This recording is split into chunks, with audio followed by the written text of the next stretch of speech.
আসসালামু আলাইকুম সুপ্রিয় কৃষক বন্ধুরা। গ্রীষ্মকালীন পেঁয়াজের বীজতলা করছি। এই গ্রীষ্মকালীন পেঁয়াজের দানাটা আমার শ্রীপুর কৃষি অফিস থেকে বীজটা আমাকে দিয়েছে।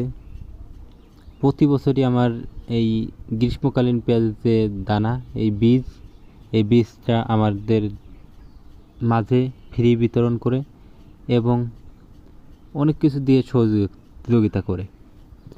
আসলে এই গ্রীষ্মকালীন পেঁয়াজটা হওয়ানো একটা টাফ ব্যাপার, খুবই সেনসিটিভ জিনিস। এই সময় হচ্ছে প্রচণ্ড বৃষ্টি হয়, বৃষ্টির কারণে এই পেঁয়াজের বীজতলাটা অনেকে মারা যায়, আবার অনেকে বাঁচাতে পারে। তাই আমি এবার উঁচু জমিতে রাস্তার কোলে দিচ্ছি, সেই আমার একটু দানা হয়েছে। আর আমার যে কৃষি কর্মকর্তা উপসহকারী